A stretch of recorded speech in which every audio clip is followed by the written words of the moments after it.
I'm Will Harris. I own White Oak Pastures, which is a farm in Bluffton, Georgia. I mean, I watched your entire conversation with Joe Rogan on your podcast appearance. Cattle move every single day. They move much faster than hogs. They move faster than poultry. Zimbabwe is a drier climate than here, so the ecology is different. The ecosystem you operate in mandates how you operate. The consumer decides. They vote with their dollars. Like, what is the difference scientifically, if you wanted to explain that to the viewers? I mean, I can't do that. I can't tell you. I mean, that's a very complex situation you're asking. The ruminants, cows, sheep, and goats, we feed them only forage. Okay. Only graze or hay. When I first started making the transition, I had 3 minimum wage employees, and I actually ran the farm operationally. Today we've got 160 or so employees. To White Oak Pastures, see if I can find a place to stay at one of your. Let me know when you're coming. I'd love to show you the place. I would love that. I guess I'll introduce myself real quick since I'm still a pretty small channel. You don't know who I am, but so yeah, my name's Sadat, and I'm a master's in biology student right now at Miami University. Miami University in Oxford, Ohio, not Florida. So yeah, people get that mixed up sometimes, but it's a conservation biology degree, and so it's heavy on travel. And we recently, our team and we came back from South America doing conservation work in the Atlantic rainforest. That's actually where I bought this cowhide little bracelet. Okay. Yeah, and this as well from a street vendor in Rio de Janeiro. It's not a real tooth; it's a stone. Yeah, or else we're going there for conservation work. It would be kind of like hypocrisy to buy that stuff, but yeah, and yeah, so like animals is something I've always been passionate about when I was a kid. Snakes, bugs, everything I could find. I'm combining my two passions of cooking. I really love to cook food and eat healthy. That's something I'm also passionate about. But then I switched around in college. Ended up getting a computer science degree, which I not passionate about. But now since I'm doing the master's in biology program, my whole synthesis paper is about sustainable animal agriculture, because it ties in my two passions of animals, wildlife, ecology, and proper nutrition. So sustainable animal agriculture is like, I kind of found my passion there. So now my dream is to like make videos about it, write books about it, and then eventually honestly do something similar to what you're doing at White Oak Pastures.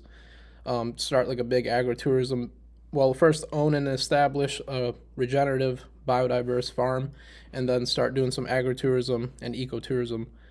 That's like my end goal. But yeah, I'm just kind of at the beginning stages of that. Well, I like a young man with a plan, so I think that's great. Thank you. Yeah, and this shirt is actually from I don't know if you're familiar with Steven Ranella. I don't think so. Oh yeah, well he's a hunter. He's a hunter in Michigan. He grew up in Michigan. Now he's in Montana, and he has a show called Meat Eater. So yeah, I'm a big fan of wild game meat as well. We have a freezer full of elk and bison and all types of like regeneratively raised meat. And that's why I sent in the email that we're about to make a big order from White Oak Pastures pretty soon, as soon as that finishes. Thank you for your business. I appreciate it. Yep. I don't know if most of my viewers will already know who you are, but in case they don't, would you like to introduce yourself and what you do for a living? I'd be happy to. I'm Will Harris. I own White Oak Pastures, which is a farm in Bluffton, Georgia. It's my great-grandfather started the farm in 1866, and I am the 4th generation of my family to operate it. And I made it today by 2 daughters and their spouses. And between the 2 of them, they have 5 children. We're the 6th generation on this farm. Awesome. And I mean, I watched your entire conversation with Joe Rogan on your podcast appearance, and that's actually where I found out about you and your farm. And you're the person who got me to know about Alan Savory, because you mentioned Alan Savory in that podcast conversation. So then I did some research on Alan Savory, and watched a lot of his videos on YouTube. So thanks for mentioning him. Or else I would have never known about him and all the stuff he knows about like livestock rotational grazing. So yeah, you mentioned in that podcast that you went to Africa, or no? Did you go to Africa to study it yourself? Okay. I did. I spent 2 or 3 weeks on Alan Savory's farm in Zimbabwe, and a ranch. Excuse me, ranch is probably a better, more descriptive word, to studying his version of holistic management, and it's very good. I learned a lot there. I value that experience. Oh yeah, that sounds like an incredible experience. You stayed at his ranch, which was in Zimbabwe, and how was his ranch? Was it similar to yours with cattle out grazing and poultry out on pasture? It's quite different. Okay. It's Zimbabwe is a drier climate than here, so the ecology is different. They don't have cross fencing. Land ownership is I really don't understand it very well, but they don't own land the way we own it here. Mm-hmm. So it's hard for them to make improvements like fencing and those kinds of things. So it's very different. But the fundamentals of the interaction with nature are the same all over the world. Yeah. Yeah, because you got to adapt to you got to understand the specific ecosystem that you're dealing with, right? When you're trying to produce food on that land. I've been on this farm all my life and have a pretty deep understanding of this ecology. Mm-hmm. I went 1,000 miles or even a few hundred miles in any direction, I'd have to start over. I mean, it'd be a great learning curve I'd have to climb. Mm-hmm. On Alan Savory's ranch, did he have issues with African predators like coming in, taking some livestock, hyenas, lions? They do, and they have to. It's a lot of energy is expended in preventing it. They actually have to corral the cattle every night to protect them from predators, and sleep out there with them to guard against predators. Okay, gotcha. We don't have that sort of predation problem to deal with. Yeah. I got to tell you, raising cattle on my farm in Bluffton, Georgia is much, much easier than what he does in Zimbabwe. Oh, I bet. Is it mainly because of the lack of hyenas and lions, or also because the weather is easier to grow food here? Predation is a very big deal. We also have what I would consider to be a better climate here. I get 52 inches of rain a year on my farm, and it comes fairly evenly throughout the year. Their rainfall would be less than that. I'm not sure exactly how much, and it comes in the monsoon season and a dry season. So managing vegetation here is, I think, easier than there. I think managing vegetation in the coastal plains of the southern United States is probably easier than it is most places in the world. One of my questions I had prepared for you was the method of like livestock rotation that you do, where you put your large ruminants first and then small ruminants and then the chickens, right? Was that the right order? Yeah, that it is, but now that's an older video that you got that from, and that's the way I used to do it, and it's probably the best way to manage pasture. But it became very difficult for me to do that as I grew the farm more and more animals. The cattle move every single day. They move much faster than hogs, that move faster than poultry. Yeah. So we continue to move animals on a very regular basis, but I found as my numbers got bigger, following them day by day became increasingly difficult. Yeah, because I was wondering how you're doing it and how people in your area are doing livestock regenerative farming with livestock rotation. If that same method could be applied somewhere like the Pacific Northwest, or would it have to be different up there? You know, the ecosystem you operate in mandates how you operate. I mean, you don't tell the weather what to do. The weather tells you what to do. Yeah. The principles are the same. Yeah. Yeah, I'm a big fan of livestock rotational grazing, and I'm passionate about doing it as well because in our backyard we don't have much land, but we have enough land to just kind of experiment with it. So right now we have two broad-breasted bronze turkeys. They're almost full grown, and we had chickens and ducks. We processed them, but I built a chicken tractor, and I was doing rotational grazing throughout our half an acre of land that we have, and I kind of witnessed the grass regrowing much more like a dark, rich, greener color and longer and taller. If I did it correctly, if I did it properly, and if the rain came right after I moved it, and like all that manure was able to sink into the soil with that added rainfall, it really helped just incorporate the manure into the soil. And it's just beautiful to see. Like I see square patches of our backyard that the grass is just greener and wilder and just looks Yeah, healthier. the benefits of properly managed animals on the ecosystem is incredible. I'm also a big proponent of like the composition of an animal determines how healthy that animal's meat is, because that's not really talked about in like modern medicine. They just say like they're focused on how many grams of protein, how much fat, and they're under that mentality that fat is fat. Doesn't matter what kind of fat, but I don't believe that. I believe like if that animal's fed a poor diet and raised like very poorly in a cage, I don't think that's the same as something like from your farm or from like Polyface Farms and Joel Salatin's farm. It's just totally different, two different products in my eyes, the way I see it. Absolutely, there's no doubt in my mind. In one of the videos I saw on your channel, it said you when the farm was first established in 1866, it wasn't the way it is right now. They were using fertilizers and doing more traditional, conventional methods.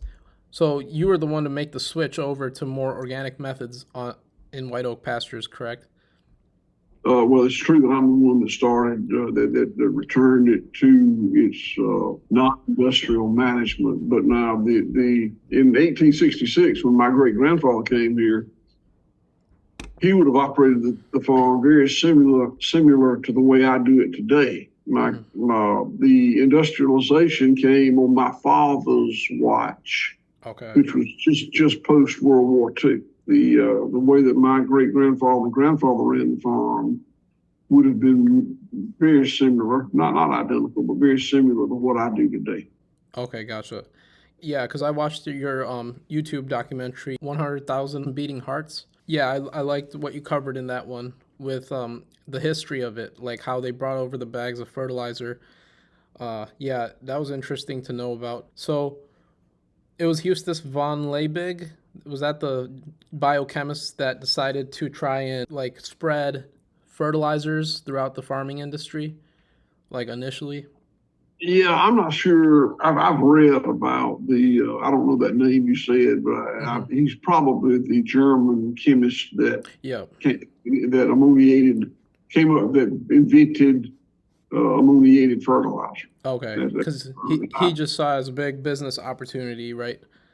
And then that's what kind of sparked it all.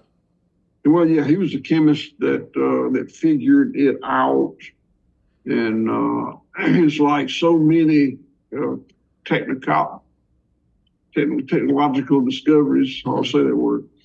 At the onset, it seems like it's just magic. But it takes a while for the unintended consequences to surface. Yeah. And that's the way it was with ammoniated fertilizer. It just seems like magic when you put it on land. It's the same way that manure affects your grass. Mm-hmm. It's that way, and probably even more so, torqued up a bit. Yeah. But what you can't see is that it has unintended consequences, like it killing the microbes, beneficial microbes in the soil that are part of a healthy ecosystem. Yeah. I was reading a book, I'm still in the middle of reading it, called For the Love of Soil by Nicole Masters, another farmer. Are you familiar with her? Yeah, she's been here. Oh Yeah, wow, yeah. she's really good. Oh yeah, I'm in the middle of reading it, and every page is just chock full of information. So it's a great read. And she was talking a little bit about like unnatural fertilizers, how they'll just run off with the water, they'll wash away, just a whole long list of problems that come with it. But yeah, it is understandable why it was adopted because, like you said, it was like magic. Like back then, it was like, why wouldn't you use it? It's a cheap thing and just like explodes your growth. But I guess, And yeah, you can see the benefits, but you can't see the unintended consequences. exactly. Because all those, there's like unseen universes in the soil with the microbes and the fungi and stuff we don't even know about. Like, we know very little about that because we haven't, I don't think, done enough research on it over the past few centuries. But there's like inherent qualities to it that cannot be just replaced. When you first inherited the farm, what made you try to kind of switch to more natural methods? Was it just what you were seeing, or like you did your own research? Well, actually, when I took over the farm, I continued. It was being industrially farmed by my father, Mm-hmm. and successfully farmed by my father. And I continued to successfully industrially operate the farm for 20 years. You know, I was in my 40s before I started moving away from the industrial model. Mm-hmm. And I made that decision because I became disenchanted with the excesses of that industrial system. Just from seeing like everything that goes into it, like the negatives of it. Yeah, I was very heavy-handed. I mean, if Mm-hmm. although you're not supposed to do this, if the label said put 1 quart per acre, I probably put 2 quarts per acre. The label said put, or the recommendation was to put 100 pounds of nitrogen per acre, I probably put 200 pounds of Oh yeah, nitrogen. gotcha. So because I was a heavy-handed abuser, and because I was attentive to what I was doing, I came to see the negative unintended consequences of that, Mm-hmm. of those technologies. Okay, and then at what age did you find out about Alan Savory? Yeah, it was kind of interesting. I wish I'd known about Alan Savory in the mid 90s when I was making the transition, but I didn't. So I was, gosh, I don't know. It was well into after 2000 that I was at a American Grass-Fed Association meeting in Denver. Mm-hmm. Alan spoke, and I didn't know who he was, and I was really taken with his presentation, and that's Okay. when I signed up to become a savory hub, and later went to Zimbabwe to be trained. And that's inspirational because, yeah, I also listened to some of his talks over YouTube, like the TED Talks, and I felt so inspired toward the end. Like, I made the decision, like, this is what I want to do in my life after I heard him talk about livestock, rotational grazing, and because that's just like you're out there, you're working with your hands with nature, and I mean, the purpose is just huge, making the food And quality I can better. really relate to Alan because like me, was part of the industrial model Mm-hmm. and made the transition. And so many of the people who are in this practice these procedures today are like you. They came to it Mm-hmm. initially. You've never farmed industrially. Oh We yeah. share, Alan and I share that. Yeah, not just cattle livestock rotational grazing, but also poultry, and then creating like that sort of ecosystem that's like in your videos you call it the American Serengeti, how you have all your animals together. That's just fascinating to me. Like I could spend all day out there in a lawn chair, just watching them. That's better than TV for me.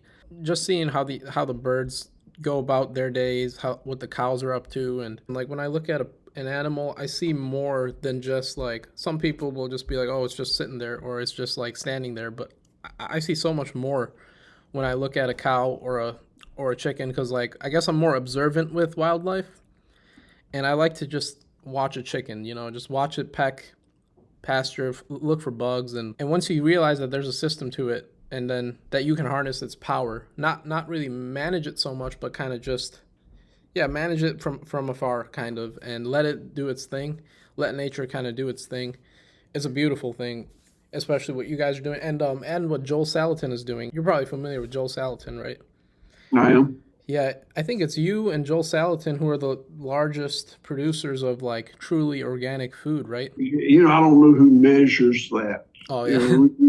We certainly have both been in it for a long time. Yeah, because I read one of his books, How to Farm, or no, You Can Farm, and he was saying a lot about trying to revolutionize food production in the U.S. and he's done a lot, but it's like most of it is still processed right now, processed foods.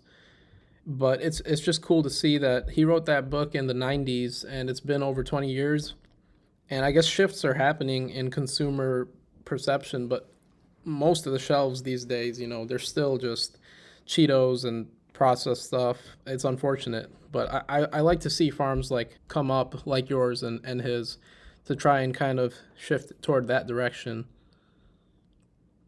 And it's really not, I don't think it's growing very fast. I think that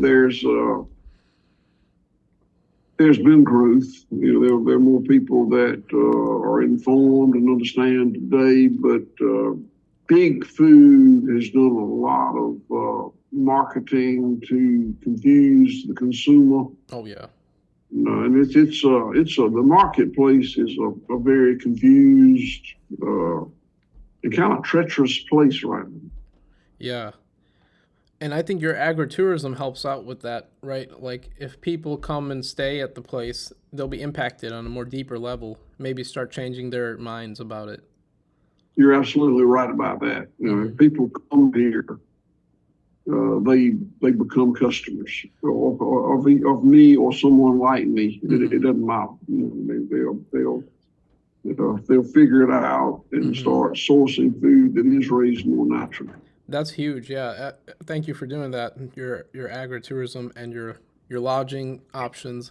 I'm gonna try to book one by the end of this year to try and come over there because my grandmother and grandfather, they live in Lawrenceville, Georgia.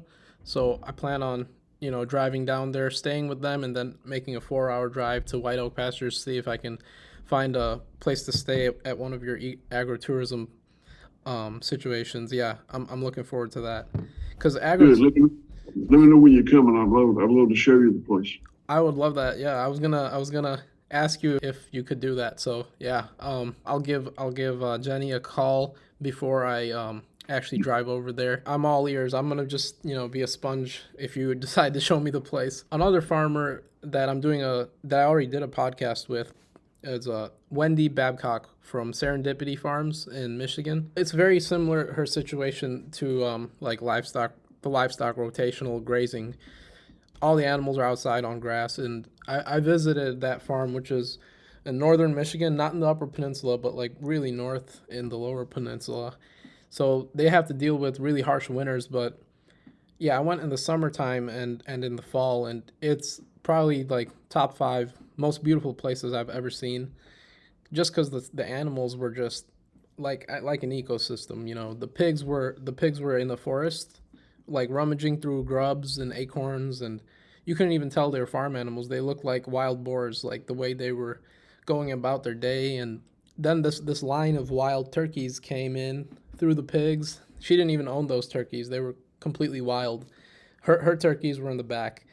But it was amazing to see her pigs interacting with wild fauna and eating like grubs and acorns and stuff, because I mean industrially farmed pigs don't eat that at all. They eat a much worse diet. Well, and having all those species living in symbiotic relationships with each other is what this is all about. Yeah. As you said in the Joe Rogan podcast, that if consumers just change their minds and start buying the natural products, that will really help the whole shift take place. Well, the consumer ultimately will decide what the food production system looks like. They will support industrial production, or they will support more regenerative production. Yeah. Some combination of the two. And the consumer decides. They vote with their dollars. Yeah. And that's the battle I'm kind of facing with trying to create these YouTube videos that try to influence the viewers to buy more grass-fed beef and all that. You have to kind of do it in a way that's just impactful. Like The Biggest Little Farm. That was a documentary that really impacted me. One of my favorite documentaries ever. I've not been to the farm, but I am familiar with the documentary, yes. Oh, yeah. That was an incredible film, and I kind of hold that in high regard as I create my films.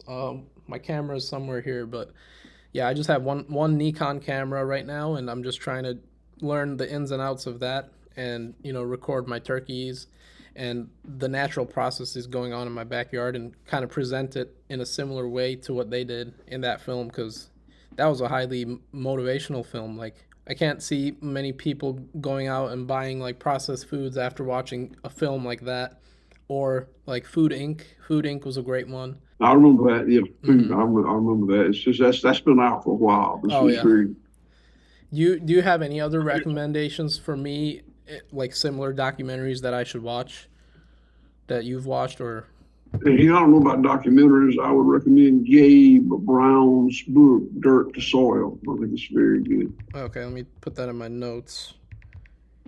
I've actually written a book that's coming out in October. Oh, wow. It's called A Bold Return to Giving a Damn. It's okay. It's there it is right there. Oh, wow. Yeah, I'm gonna be buying that. Yeah, One Farm. What does that bottom line say? A Bold Return to Giving a Damn. That's the name of the book. Okay, and then that subtitle on the cover of the book. It says One Farm, 6 Generations, and the Future of Food. Okay, awesome.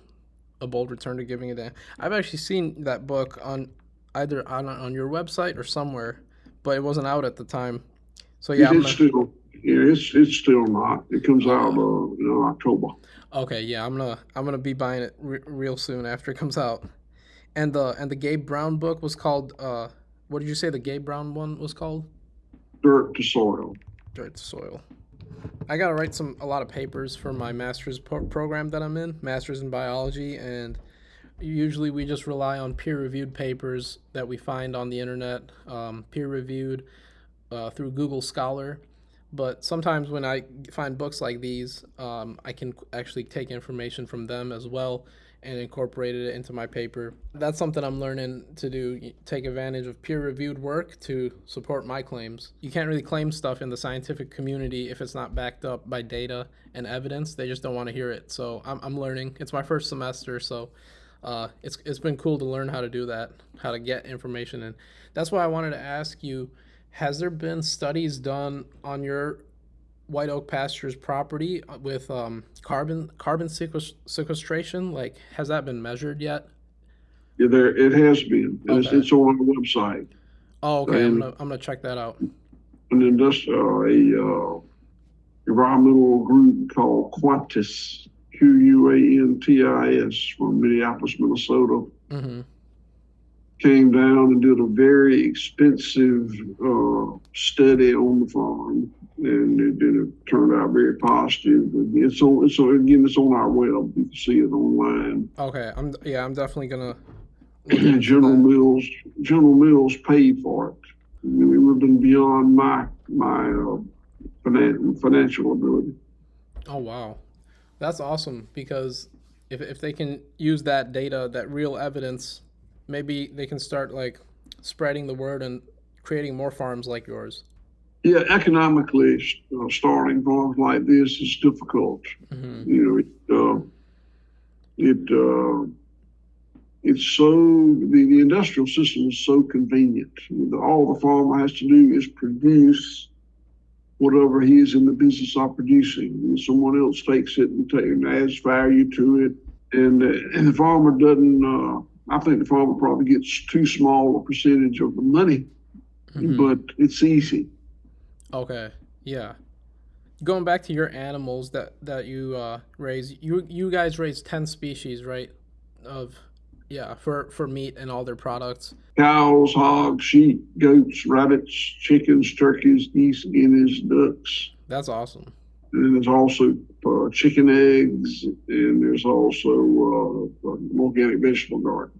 And would you say you like for instance the turkeys, they're pasture raised turkeys. So I mean it's always I also kind of raise food in my backyard. It's always my goal to reduce as much grain as I can out of their diet to try and maximize how much bugs they eat and fresh herbs they eat. I don't have enough land to do it. I'm still feeding a lot of grain because I just can't feed them. So, are you able to feed them like a smaller amount of grain with how much land you have? You know, I understand why you would feel that way, and I'm not opposed to it. Mm-hmm. But we give them all they want. Now, we also try to keep them on a fresh place with as much uh, food or forage available, insects and tiny green plants as possible. We move them frequently. But the idea of cutting back on their food to make them hungry enough to hunt, I'm not sure that would be a good production practice. Oh yeah, that's not what I meant. Like if there were enough bugs and herbs and they were able to gorge themselves on that, I would have preferred that. But because like the less grain, isn't it? The less grain they eat, the more nutrient dense their meat becomes and more healthy they become. I would not argue with that. Okay. I don't know that to be true, but it makes it very well could be. It probably is. I think you got to remember that. On my farm we're raising cattle, not white-tailed deer. Yeah. They have been bred over many generations, and kind of a forced evolution to eat a certain way, and have probably lost some foraging ability. The same would be true with the poultry that we have. The same would be true with the pigs that we have. Okay. They're not wild animals, and I'm not saying that's good or bad. I'm just saying you got to recognize that's the way it is. Yeah. And so they have been selected to be domesticated. The whole process of domestication changes. You're quite a lot different from a jungle primate, Mm-hmm. and you need probably more care and nurturing than a jungle primate. Yeah. And I think we're talking about the same thing with these domesticated farm animals. Yeah. Okay. So their bodies are kind of designed to eat that stuff, the grain, a good portion of their diet. They design may not be the word I use. I'd say bred over many generations. Okay. Okay. So it's not a problem to feed them grain, like partly grain, and let them also, find some food out on pasture. Kind of a mix, a good balance of the two. For the non-ruminants. Now, the For the ruminants, non-ruminants. cows, sheep, and goats, we feed them only forage, Okay. only graze or hay when it's not grazing. But the monogastrics, which are the pigs and the poultry, uh, can't make it on forage alone. Yeah. Okay. So they gotta be fed like more carbohydrate based foods like grain and stuff.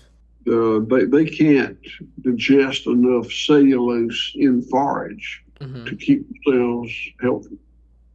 Okay. If you shut confined a chicken and or a hog, and where they could only eat what you gave them, and you gave them only forage, they would not be very healthy. Yeah. Only forage wouldn't be healthy. Okay. Yeah.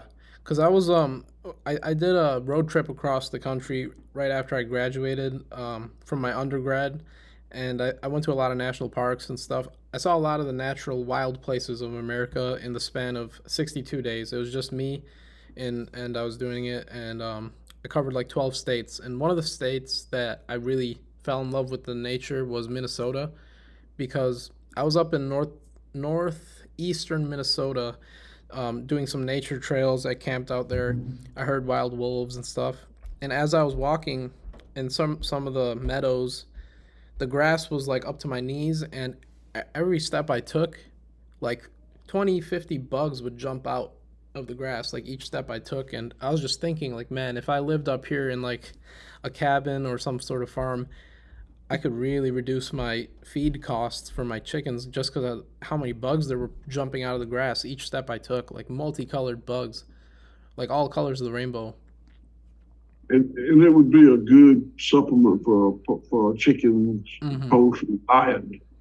But Okay. they may need some grain as well. I mean, that grain might be seeds, that they find. Okay, like sunflower seeds would be a good would you say supplement or a primary part of a diet of poultry? Seeds, yes, Okay. correct. Okay, yeah, because we got a big bag of seeds, mixed seeds as well. We got a big bag of grain, get a game bird starter feed, 30% protein, and it's all from Tractor Supply Company. And we got another bag of sunflower seeds, millet, Milo, all mixed in there. That we kind of like. We try to give them a varied diet. For your eggs that you guys sell, your chicken eggs, there has there been like studies done on the nutrient differences of your chicken eggs versus, well, actually a lot of studies have been done all throughout that they are more nutritious if they're raised that way. So I mean, has there been studies done on your chicken eggs compared to store-bought eggs versus the health benefit, the difference in the health? I have not done those studies. Those are very expensive, and Mm-hmm. in the case of the meat, General Mills paid for it. Okay. I couldn't afford to do that. The same true with the eggs. They look. I'm convinced they're different. They look different, and Yeah. I've seen these other studies that people have done. Mm-hmm. So I just don't feel compelled to spend that money to do that. Gotcha. So what does a typical day in your farm consist of nowadays for you? It's a lot different than it used to be. When I first started making the transition, I had 3 minimum wage employees, and I actually ran the farm operationally. I did not have an office. Okay. Uh, Today we've got 160 or so employees, full-time employees, and my day is spent between handling emails, meeting with people, that and Mm-hmm. moving around the farm, be sure things are done right. The days vary, but probably about a third of my time in the office doing paperwork, emails, about a third with meetings, and about a third actually in the field Okay. supervising the operation. We've got other people helping supervise the farm today. Awesome. So 160 employees, are they like, yeah, a lot of them are young people, like in the 20s range, doing volunteer work even? It's a very young crew. I would say that probably 80 or 90%. I hadn't done this statistically, but probably 80 or 90% of them are under 40.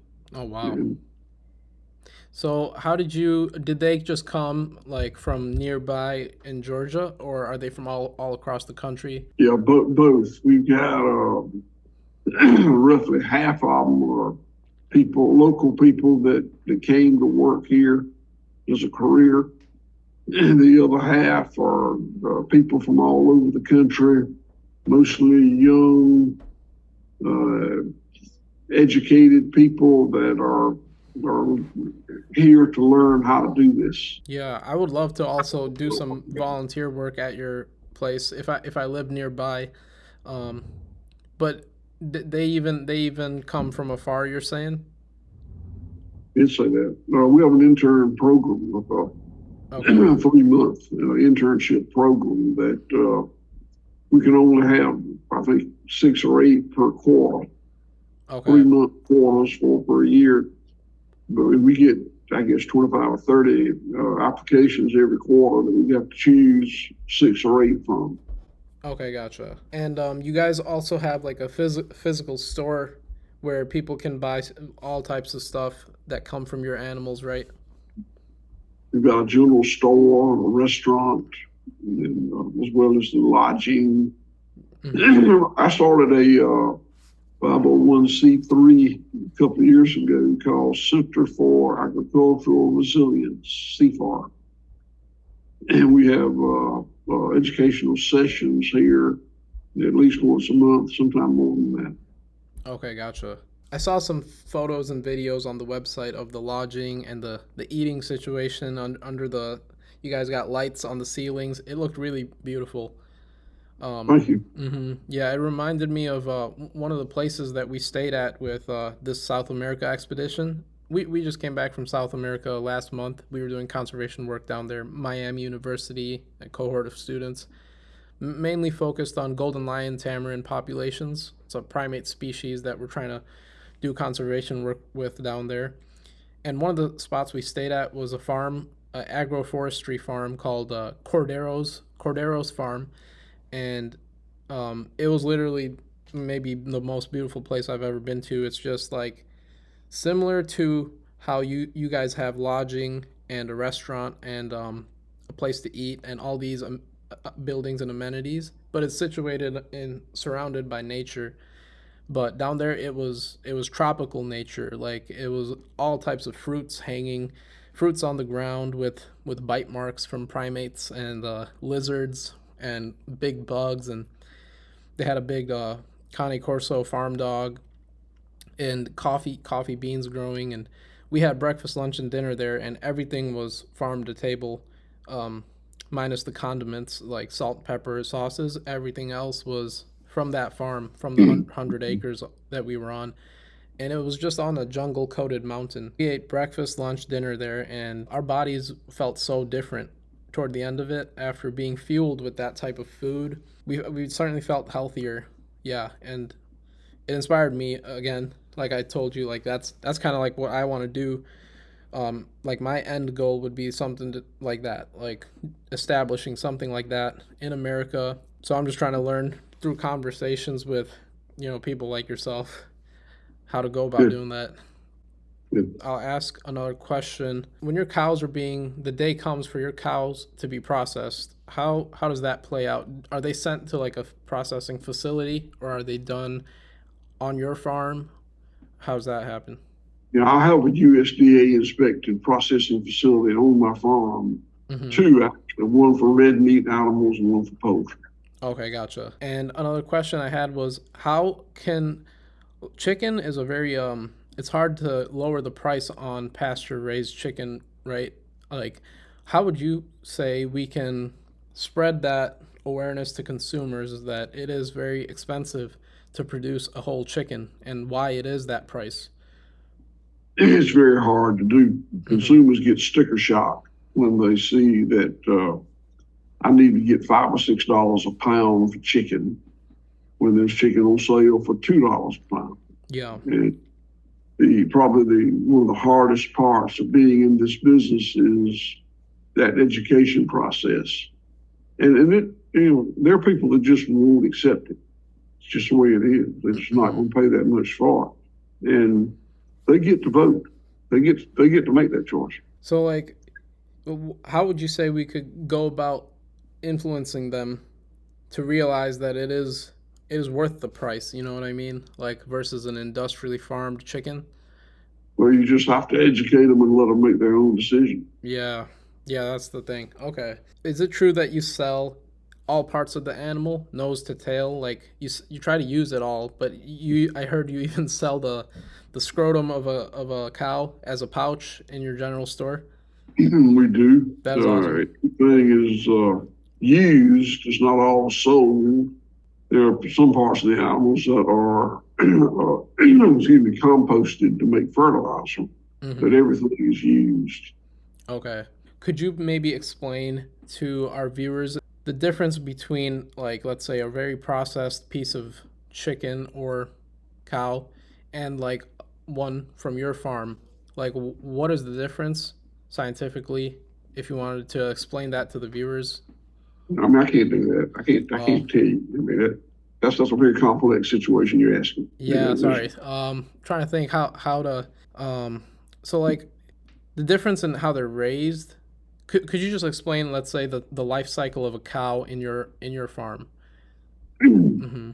So we naturally breed the mama cows. That is, a bull services the female. 283-day gestation period before the calf is born. Calves are slaughtered generally around 2 years of age, maybe a little more, maybe a little less. They're on grass their whole life. First part of their life, they don't eat much grass. They're mostly on mama's milk. Then they gradually go to the grass. We wean them from their mama at about 8, 9, 10 months of age, and then they finish on grass. And when you include multi-species in one part of your pasture where they're all like, there's no fences in between them, do you ever, like, how did you begin about doing that? Did you one day just decide to incorporate chickens and cattle and different species, or was it like a work in progress? Well, I think I told you earlier, when I started this, I only raised cattle. That was the only animals on the farm. When I added other species, I tried to follow them very closely, one right after the other. That proved to be, and there's videos out there when we advocate doing that, and there's nothing wrong with it if you can get up enough labor. The amount of movement that cattle have versus the other extreme, poultry, it's just hard for the poultry to keep up. So we move the poultry in a smaller area and move cattle over the whole farm. And we'll, after that batch of poultry is raised, we'll put them in another place and move them around. So at first you were kind of trailing the species with another species, and then it slowly worked out to where you could have them together even sometimes.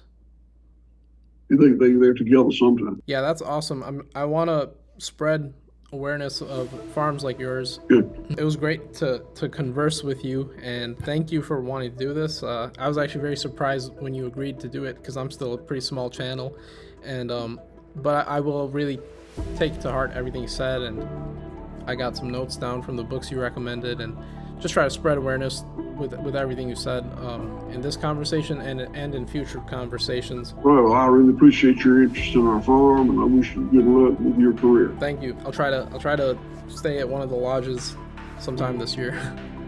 All right, good. Yeah. Let me know when you come. Oh yeah, I will. Thanks a lot. Thanks for doing this. Thank you. Bye-bye. Have a good one.